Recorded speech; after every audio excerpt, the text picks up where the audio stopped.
प्रदेश की कमान संभालने के बाद योगी आदित्यनाथ आज पहली बार दिल्ली आएंगे। मुख्यमंत्री योगी आदित्यनाथ विभागों के बंटवारे को लेकर बीजेपी अध्यक्ष अमित शाह के साथ विचार विमर्श करेंगे। मुख्यमंत्री योगी आदित्यनाथ आज दिल्ली में प्रधानमंत्री मोदी से भी मुलाकात करेंगे, साथ ही कई बड़ी बीजेपी नेताओं से भी मिलेंगे। उत्तर प्रदेश में बीजेपी सरकार के पहले दिन कई बड़े फैसले लिए गए। आदित्यनाथ सरकार ने अखिलेश सरकार में नियुक्त निगमों, विभागों और समितियों के अध्यक्षों को हटा दिया है। योगी आदित्यनाथ ने कामकाज संभालते ही यूपी में आला अधिकारियों के साथ बैठक की। डिप्टी सीएम केशव प्रसाद मौर्य और दिनेश शर्मा भी बैठक में मौजूद रहे। मुख्यमंत्री ने सभी अफसरों को ईमानदारी और कर्तव्यनिष्ठा की शपथ दिलाई। बैठक में संकल्प पत्र को लेकर भी चर्चा हुई। यूपी के मुख्यमंत्री योगी आदित्यनाथ ने मंत्रियों के बाद अब अफसरों से भी संपत्ति का ब्यौरा मांगा है। यूपी के सभी अफसरों को 15 दिन में चल अचल संपत्ति की जानकारी देनी होगी। योगी आदित्यनाथ कैबिनेट की पहली बैठक का एजेंडा तय हो गया है। मुख्यमंत्री योगी आदित्यनाथ ने आज तक से कहा कि कैबिनेट की पहली बैठक में कत्लखानों और कर्ज माफी समेत 4 मुद्दों पर विचार होगा। साथ ही संकल्प पत्र पर सचिवों से रिपोर्ट ली जाएगी। गौरतलब है कि योगी आदित्यनाथ कैबिनेट की पहली बैठक अगले हफ्ते होगी। मुख्यमंत्री योगी आदित्यनाथ पहले ही दिन उत्तर प्रदेश के डीजीपी जावेद अहमद से 2 बार मिले। राज्य के मुख्य सचिव राहुल भटनागर ने भी मुख्यमंत्री से मुलाकात की। उत्तर प्रदेश में नई सरकार बनते ही पुलिस प्रशासन में बड़े फेरबदल की अटकलें हैं। सूत्रों के मुताबिक जावेद अहमद को यूपी के डीजीपी पद से हटाया जा सकता है।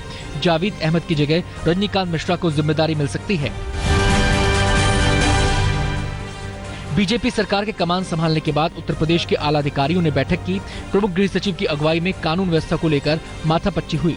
सूबे के सभी बड़े अधिकारी वीडियो कॉन्फ्रेंसिंग के जरिए बैठक में मौजूद रहे। उत्तर प्रदेश सरकार के कामकाज पर पीएमओ की सीधी नजर होगी। पीएमओ में प्रधान सचिव नृपेंद्र मिश्र कामकाज की निगरानी करेंगे। नृपेंद्र मिश्र की पुष्टि के बाद ही उच्च पदों पर नियुक्तियां हो पाएंगी। शपथ लेने के बाद से ही योगी आदित्यनाथ के संपर्क में हैं नृपेंद्र मिश्र।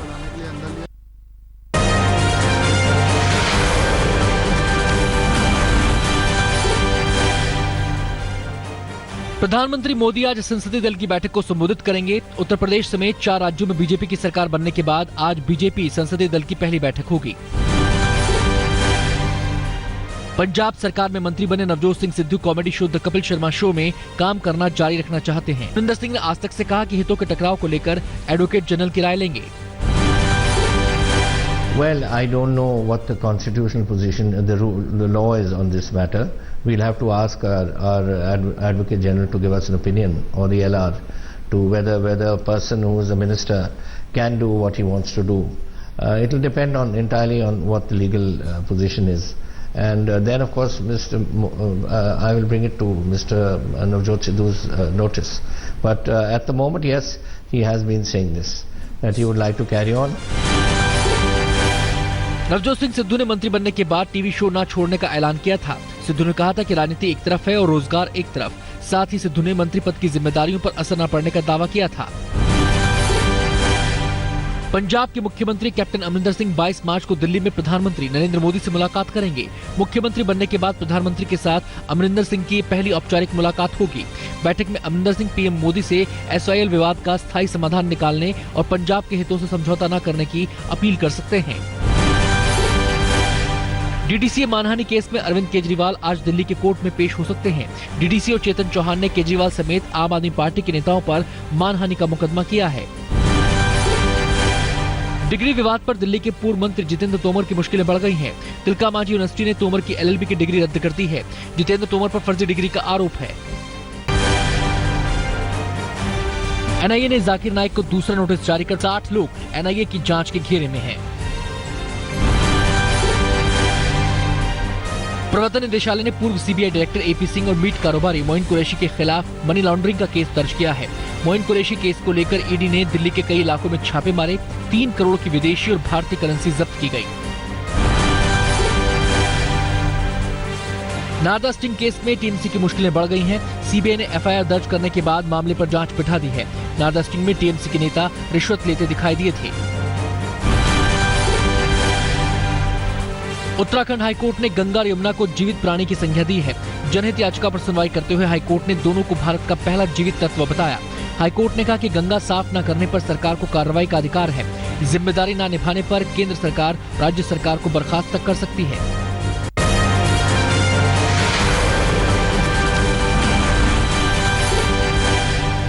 मुंबई में डॉक्टर्स की हड़ताल के चलते मरीजों को खासी परेशानी का सामना करना पड़ रहा है। अस्पताल में मरीजों के परिजन के हमलों को लेकर डॉक्टर्स हड़ताल पर हैं। अस्पताल में डॉक्टर न होने के कारण आने वाले मरीजों की मुश्किलें बढ़ गई हैं।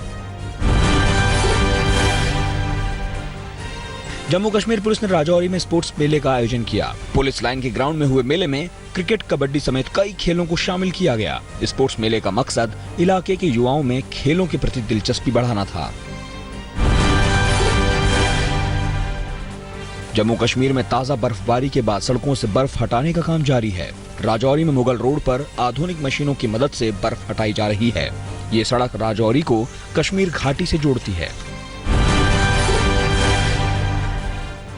मेघालय की खूबसूरत लोकेशन फिल्मकारों के आकर्षण का केंद्र बनती जा रही है। रॉक ऑन 2 के बाद अब एक और फिल्म की शूटिंग मेघालय में होने जा रही है। ब्रूनी नाम की इस फिल्म में इंसानों और कुत्तों के रिश्ते को दिखाया जाएगा। फिल्म का क्रू 1 महीने से मेघालय में डेरा जमाए हुए है।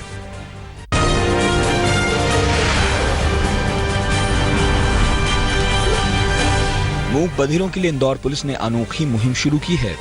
मूक बधिरों की मदद के लिए पुलिस वालों को साइन लैंग्वेज सिखाई जा रही है।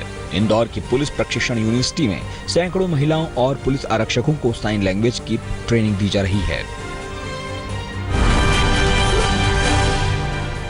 सतना में कुपोषण के बढ़ते मामलों से मध्य प्रदेश सरकार के दावों पर सवाल खड़े हो रहे हैं। इलाके के 19 गांवों में बच्चों में गंभीर कुपोषण के मामले सामने आ रहे हैं। एक साल में लगभग 1900 कुपोषित बच्चों को अस्पताल में भर्ती किया गया। बरेली की कॉलेज में प्रोफेसर के बयान को लेकर जबरदस्त हंगामा हुआ। दरअसल प्रोफेसर ने आरएसएस चीफ मोहन भागवत की तुलना आतंकी से की थी, जिसके बाद उन्हें विरोध का सामना करना पड़ा। शिमला के परिमहल इलाके में 20 से ज्यादा गाड़ियों में तोड़फोड़ से हड़कंप मच गया। 5 अज्ञात बदमाशों ने गाड़ियों पर पत्थर फेंककर तोड़फोड़ की। स्थानीय लोगों की शिकायत पर पुलिस ने मामला दर्ज कर लिया है। आरोपियों की तलाश की जा रही है। पटना के चौक थाना इलाके में पुलिस ने अपराधियों को दबोचकर जमकर धुनाई की। दरअसल कुछ बदमाश इलाके में फायरिंग कर दहशत फैला रहे थे। लोगों ने उन्हें घेर लिया और धुनाई करते हुए पुलिस के हवाले कर दिया।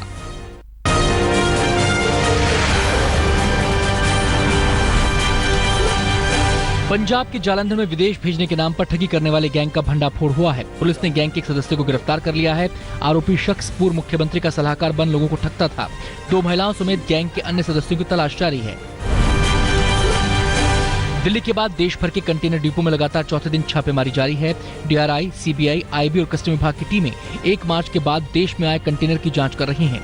2000 और 500 की जाली करेंसी की आशंका के चलते चेन्नई, इंदौर तट समेत दिल्ली और कानपुर में छापे मारे जा रहे हैं। गुजरात के वलसाड में जीप पलटने से 7 लोगों की मौत हो गई, जबकि 4 लोगों के घायल होने की खबर है। बताया जा रहा है कि सभी लोग शादी की शॉपिंग करके लौट रहे थे। हादसे की वजह फिलहाल साफ नहीं है। पुलिस जांच में जुट गई है। राजस्थान के प्रतापगढ़ में कई सरकारी दफ्तरों की बत्ती गुल हो गई है। 50 लाख का बकाया बिल नहीं चुकाने पर बिजली काटी गई। बिजली विभाग को सरकारी विभागों से रिकवरी में मुश्किलें आ रही हैं। बार-बार चेतावनी के बावजूद बिल नहीं चुकाया गया। बिहार के रक्सौल में अचानक ओलावृष्टि से किसानों को भारी नुकसान हुआ। ओले गिरने से खेतों में खड़ी गेहूं की फसल बर्बाद हो गई।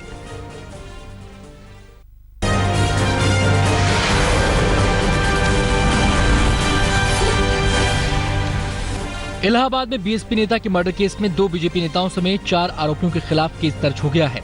सियासी रंजिश में हत्या का शक जताया जा रहा है। आरोपियों की तलाश के लिए कई इलाकों में दबिश जारी है। पुलिस ने गिरफ्तारी के लिए 3 टीमों का गठन किया है।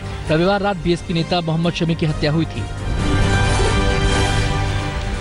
दिल्ली के स्वरूप नगर इलाके में मानसिक तौर पर बीमार युवक की हत्या। भूसा चोरी के आरोप में 26 साल के शंकर की पीट कर हत्या कर दी गई। आरोप है कि एक दुकानदार ने शंकर को ट्रैक्टर से बांधकर बेरहमी से पीटा। पुलिस ने मामले में 3 लोगों को हिरासत में ले लिया है। दिल्ली से सटे फरीदाबाद में कार में व्यापारी की लाश मिलने से सनसनी फैल गई। सिर में गोली मारकर हत्या की आशंका है। फोरेंसिक एक्सपर्ट की मदद से पुलिस मामले की जांच कर रही है। हत्यारों का अब तक कोई सुराग नहीं मिला है। मध्य प्रदेश के शिवपुर में गर्ल्स स्कूल के बाहर घूम रहे मंचलों के खिलाफ पुलिस की कार्रवाई जारी है। पुलिस की निर्भया टीम ने मंचलों को तमाचे जड़े, जिस पर मंचलों ने कॉलेज के बाहर घूमने से तौबा कर ली। बेंगलुरु में महिला से बदसलूकी के मामले में 4 आरोपी गिरफ्तार हुए हैं। ट्रैफिक विवाद पर बदसलूकी का आरोप है।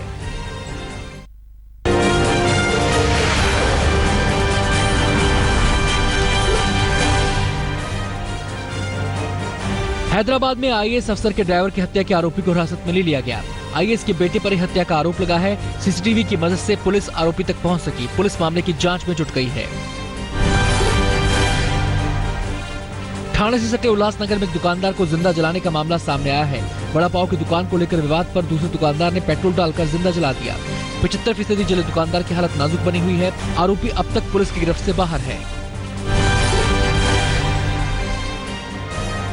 झालवाड़ में पुलिस ने टाटा सफारी से 14 किलो चांदी, 100 ग्राम सोना और 4 लाख की नई करेंसी जब्त की है। गाड़ी की तलाशी के दौरान अवैध सामान के साथ 2 आरोपी हिरासत में लिए गए। पंजाब के फरीदकोट में बादल परिवार की कंपनी की बस पर फिर लोगों का गुस्सा फूटा। बस और बाइक की टक्कर के बाद गुस्साई भीड़ ने बस में तोड़फोड़ की। बस का ड्राइवर मौके से फरार हो गया। इंदौर में रूस की कंपनी के नाम पर फ्रॉड चिटफंड करने वाले गिरोह का भंडाफोड़ हुआ है। पुलिस ने मामले में 6 लोगों को गिरफ्तार किया है। निवेशकों को 8,750 रुपए पर हर हफ्ते 8% ब्याज का लालच दिया जाता था। रायपुर पुलिस से मिली जानकारी के आधार पर ये कार्रवाई। जर्मनी ने तुर्की के राष्ट्रपति एर्दोगान की उस टिप्पणी पर कड़ी आपत्ति जताई है जिसमें उन्होंने जर्मन चांसलर के तुर्क लोगों पर नाजी तौर तरीके अपनाने का आरोप लगाया है। जर्मन चांसलर एंजेला मार्केल ने तुर्की के राष्ट्रपति को चेतावनी दी है कि वो जर्मन अधिकारियों की नाजियों से तुलना बंद करें। चांसलर मार्केल ने कहा है कि अगर राष्ट्रपति रेसिप तैयब एर्दोगान ऐसा करना बंद नहीं करते हैं तो तुर्क नेताओं के और प्रचार कार्यक्रमों पर रोक लगाई जा सकती है।